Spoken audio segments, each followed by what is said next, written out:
Hello friends, welcome to the new episode of my channel. আমি অরিত্র। এখন এই ভিডিওর মধ্যে আমরা কিছু লেটেস্ট আপডেটস নিয়ে কথা বলবো এবং তারও সাথে একটা টিজারেরও রিয়াকশন দেবো। তো বেঞ্চ বলে একটা ছবি আসছে যেটা এলসিউর পার্ট হতে চলেছে। লোকেশ কানাগরাজের গল্প, তিনি প্রডিউসও করছেন বাট তিনি ডিরেক্ট করছেন না ছবিটা। ডিরেক্ট করছে সুলতান বলে কার্থির যে ছবিটা এসেছিল বাকিয়ারাজ খান, তার যে ডিরেক্টর, তো সেই আর কি এই ছবিটা ডিরেক্ট করছেন। তো এর একটা প্রোমো আজকে মেকার্সরা লঞ্চ করেছে।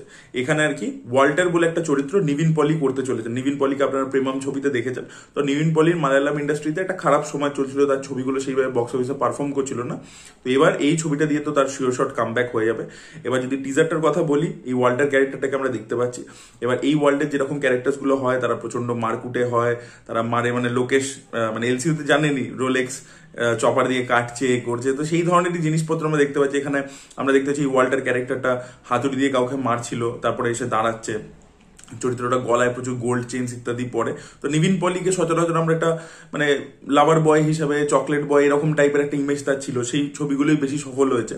তো এবার তাকে আর কি একটা এরকম অবতারে দেখে সেটা একটা নতুনত্ব লাগছে ডেফিনেটলি, ঠিক আছে। তারপরে দাঁতগুলো সোনার দিয়ে যে করছে, এবং যেহেতু কাউকে মেরেছে হাতুড়ি দিয়ে, তো মুখের চোখে রক্ত লেগেছে। তারপরে একটা শটে আমরা দেখতে পাচ্ছি লোকেশের ছবিতে এলসিউতে দেখবেন যে এরকম একটা খাবার উপর এমফেসিস করা হয়, যে ক্যারেক্টার্স গুলো কিছু না কিছু খেতে ভালোবাসে। তো এখানেও আমরা দেখতে পাচ্ছি নিভিন পলি কিছু বসে খাচ্ছে আর কি, সেটা একটা দেখতে পাচ্ছি। আরেকটা জায়গায় ওকে সোফায় বসে থাকতে দেখতে পাচ্ছি, ঠিক আছে। ওয়াল্টার বলে বলছে নিজের চরিত্রটার ব্যাপারে। তো পুরো টিজারটাই ওকে কেন্দ্র করে করা হয়েছে। এবার এটা একটা আলাদা করে প্রোমোর জন্য শুট করা বলে আমার মনে হলো। এটা সিনেমার পার্ট কতটা হবে এই পার্টিকুলার শর্টস গুলো, সেটা আমার যথেষ্ট ডাউট আছে। তো ছবির শুটিং এমনি তো শুরু হয়ে গেছে। রাঘব লরেন্স এখানে বেঞ্জের চরিত্রটা করছে। এবার দেখা যাক এর কি ভূমিকা থাকে এই ক্যারেক্টারটা পরবর্তীকালে এলসিউর অন্য ছবির সাথে, বিক্রম ইত্যাদি সেগুলোর সাথে ওভারল্যাপ করে কিনা সেটাই দেখার মতো বিষয় হবে। এখন অব্দি নিভিন পলিকে বেশ ভালো লাগছে। আর বেঞ্জের আর কি মিউজিক ইত্যাদি যেটা মানে প্রোমোর মধ্যে আমরা শুনতে পাচ্ছি, সেটাও যথেষ্ট ইমপ্রেসিভ ছিল আর কি। এর পরবর্তীতে আমরা আপডেটস গুলো নিয়ে কথা বলবো। তো সব থেকে প্রথম আপডেটটা হচ্ছে ও মাই ডগ বলে একটি ছবিকে নিয়ে। ও মাই গডের 2 এর যে পরিচালক অমিত রায়, তিনি এই ছবিটা বানাচ্ছেন। এটা একটা চিলড্রেন ফিল্ম হতে চলেছে এবং তার সাথে এখানে একটা ইম্পর্টেন্ট ক্যারেক্টার হিসেবে একটা কুকুর থাকবে আর কি। মানে ডগ ফিল্ম যেগুলো হয়, যেরকম 777 চার্লি ছিল, তো সেরকম মানে হিউম্যান এবং অ্যানিমালের বন্ডিং দেখাচ্ছে, সেই জিনিস হাইলাইট করছে, সেরকম একটা ছবি হতে চলেছে। এবং এই ছবির মধ্যে পঙ্কজ ত্রিপাঠী একটা ক্যামিও থাকতে চলেছে আর কি। ভিডিও পরবর্তী আপডেট হচ্ছে ককটেল 2 কে কেন্দ্র করে। তো এই ছবিতে আমরা জানতাম শাহিদ কাপুর থাকতে চলেছেন এবং রাশ্মিকা মান্দানার নাম উঠে এসেছিল, আরো একজন হিরোইন থাকবে। তো বিভিন্ন লোকের নাম বিভিন্ন সময় উঠে আসলো। এবার শোনা যাচ্ছে কাস্টিং লক হয়ে গেছে, কৃতি সেনন এই ছবির মধ্যে থাকতে চলেছে। কৃতি সেনন, রশ্মিকা মান্দানা এবং শাহিদ কাপুর, এই হচ্ছে কাস্টিং।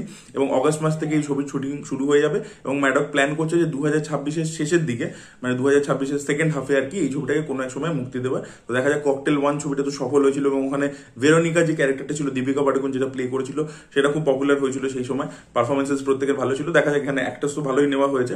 এবার দেখা যাক ছবিটার মধ্যে দিয়ে কি দেখায়, মানে কি বক্তব্য রাখে এবং মানে কোন ক্যারেক্টারটা বেশি আইকনিক হয় সেটাই দেখা, মানে ফার্স্ট পার্টের লেগাসিটা কন্টিনিউ করতে পারে কিনা সেটাই দেখার মতো বিষয় হবে। ভিডিও পরবর্তী আপডেট হচ্ছে সিতারে জমিন পারকে কেন্দ্র করে। তো আমির খান যে এই ছবিটাকে ইউটিউবে রিলিজ করতে চলেছে 8 উইকস পরে আর কি, পেপার ভিউ মডেলে। তো সেটাতে নেটফ্লিক্সের চাপ হতে পারে, যেহেতু আমির খানের মতো বড় স্টার যদি এরকম একটা ডেমোক্রেটিক প্ল্যাটফর্মে ছেড়ে দেয় সিনেমা, তো কালকে আর কি অন্যরাও ছাড়তে পারে। তো সেই জন্য নেটফ্লিক্স প্রথমে সিতারে জমিন পারকে 60 কোটি টাকা অফার দিচ্ছিল, বাট এখন তারা যাতে এই পেপার ভিউ ইউটিউবের মডেলটাকে বন্ধ করতে পারে, তাই জন্য তারা অফারটাকে পুরো ডাবল করে দিয়েছে। তারা আমির খানকে 125 কোটি টাকার অফার করেছে। এবার দেখা যাক আমির খান যদি এই অফারটা নিয়ে নেয়, তাহলে আর কি লোকে আর কি গালাগালি দিতে চলেছে যে ভাই তুমি এতবার করে এসে এসে বললে যে এক্সক্লুসিভলি ফর থিয়েটার্স, এবং তারপরে আমি ইউটিউবে ছাড়বো, এবং তুমি এখন যেই টাকা বেশি পেলে সঙ্গে সঙ্গে ছেড়ে দিলে, তো এরপর থেকে আমির খানকে কেউ ভরসা করবে না। বাট অন্যদিকে আমির খান যদি এই অফারটাকে রিজেক্ট করে ছবিটাকে ইউটিউবে নামায়, তাহলে কিন্তু এটা রেভলিউশন হয়ে যাবে। দেখতে পাচ্ছেন তো নেটফ্লিক্স অলরেডি ভয় পাওয়া শুরু করে দিয়েছে। তাহলে যদি এটা অ্যাকচুয়ালিতে এক্সিকিউট হয়ে যায় এবং কালকে বাকিরাও করতে শুরু করে অন্য ছোট বাজেটের ছবিটা, তাহলে কিন্তু এদের যে মনোপলি, এটা ওটিটির যে মনোপলি, সেটা কিন্তু বন্ধ হতে চলেছে। এর পরবর্তী আপডেট হচ্ছে পাওয়ান কাল্যাণের ছবি হরিহরা ভিডামাল্লুকে কেন্দ্র করে। এই ছবিটা শোনা গেছিল জুনের 12 তারিখে রিলিজ করতে চলেছে। এখন শোনা যাচ্ছে ছবির গ্রাফিক্সের কাজ, মানে ভিএফএক্স এর কাজ বাকি রয়েছে এবং সেটা কমপ্লিট হচ্ছে না। তাই জন্য মেকার্সরা হয়তো ছবিটাকে পোস্টপন করতে পারে। 12 জুন হয়তো ছবিটা আসবে না। ছবিটা এমনিতেই বহুবার পোস্টপন হয়েছে, ছবির ডিরেক্টর চেঞ্জ হয়ে গেছে, তো এরকম নানান রকমের ঝামেলা, এবং পাওয়ান কাল্যাণের পলিটিক্যাল কেরিয়ারের জন্য ছবিটা অনেকদিন আটকে ছিল। এরকম নানান প্রবলেমস হয়েছে আর কি ছবিটার ক্ষেত্রে। ছবিটা আবার শোনা যাচ্ছে 1 সপ্তাহ নাকি পিছিয়ে যেতে পারে আর কি। এছাড়া আপনাদেরকে বলে রাখি, মানে অ্যামাজন প্রাইমের সাথে একটা ডিল আছে এবং অ্যামাজন প্রাইমে আর কি ছবিটাকে জোর করে এই সময় রিলিজ করাচ্ছে যাতে ওরা প্রাইমে ওটাকে স্ট্রিম করতে পারে। এবার যদি এরা রিলিজ ডেটটাকে চেঞ্জ করে তাতে আর কি প্রাইমের ডিলটা কিছু এফেক্ট করে কিনা সেটাই দেখার মতো বিষয় হবে। অন্যদিকে যে প্রডিউসার এম রত্নম, যিনি একসময় খুব ভালো ভালো ছবি প্রডিউস করেছেন, নায়ক ওনার মানে শঙ্করের সাথে উনি অনেক ছবি প্রডিউস করেছেন খুব ভালো ভালো ছবি, তো তিনি বলেছেন যে আমরা ইচ্ছা করে আগে থেকে করছি না, কারণ আমরা জানি ট্রেলার ড্রপ করলে ওটিটি আমাদেরকে বেশি প্রাইস দেবে। তিনি বিশ্বাস করেন বিকজ প্রজেক্টটা নাকি বিশাল স্কেলের হতে চলেছে, যেটা লোকে এক্সপেক্টই করছে না। তো তিনি জানেন যে প্রপারলি জিনিসটাকে আনবার চেষ্টা করছেন, তাই জন্য তিনি সময় নিচ্ছেন, এটা তিনি জানিয়েছেন। আর এছাড়া যেহেতু ছবিটা অনেকদিন ডিলে হয়েছে, পোস্টপন্ড হয়েছে, তো তাই জন্য পাওয়ান কালিয়ান ঠিক করেছেন যে তিনি 11 কোটি টাকা রেমুনারেশন ফেরত দিতে চলেছেন প্রডিউসারকে। তার একটা ফিনান্সিয়াল ক্রাঞ্চ ইত্যাদি এসে গেছে, যেহেতু ছবিটা এতদিন ধরে আটকে ছিল, প্রচুর ইন্টারেস্ট বেড়ে গেছে, তো সেই জন্য পাওয়ান কালিয়ান নিজের দিক থেকে 11 কোটি টাকা ফেরত দিতে চলেছেন। ভিডিও পরবর্তী আপডেটটা আবার আমির খানকে কেন্দ্র করে। তো আমির খান রাজকুমার হিরানির সাথে তাদের PK2 এর প্ল্যানিং চলছে। ইয়েস, PK2 হতে পারে এবং সেখানে আমির খান এবং রণবীর কাপুরকে আমরা দেখতে পাবো। তবে দাদা সাহেব ফালকে যে বায়োপিকটা সেটা আগে কমপ্লিট হবে, তার পরবর্তীতে এই ছবিটার পরিকল্পনা হতে পারে। এর পরবর্তী আপডেট হচ্ছে সানি দেওলের জাট ছবিকে কেন্দ্র করে, যেটা আমার খুব পছন্দের ছবি। তো সেই ছবিটা নেটফ্লিক্সে আসবে 5 জুন। ইয়েস, অফিসিয়াল অ্যানাউন্সমেন্ট চলে এসেছে। এর পরবর্তী আপডেট হচ্ছে রাজা সাহেবকে কেন্দ্র করে। তো এই ছবিটা 5 ডিসেম্বর রিলিজ করতে চলেছে। মেকার্সরা কালকে একটা পোস্টার ড্রপ করে রিলিজ ডেট কনফার্ম করে দিয়েছে এবং এই পোস্টারটা যদি পার্টিকুলারলি বলি, এখানে প্রভাসকে অনেক বেশি লিন লাগছে। এবার দেখা যাক, পোস্টারের মধ্যে অনেক সময় এডিট ইত্যাদি করে দেয়। তো সেখানে প্রভাস দাঁড়িয়ে রয়েছে এবং একটা চাদরকে সরাচ্ছে, পিছনে টাকা রয়েছে, সেগুলো জ্বলে যাচ্ছে। তো এখানে দাদু নাতির চরিত্র হবে, প্রভাসের ডাবল রোল হতে চলেছে, এরকম একটা আপডেট আমরা পেয়েছিলাম।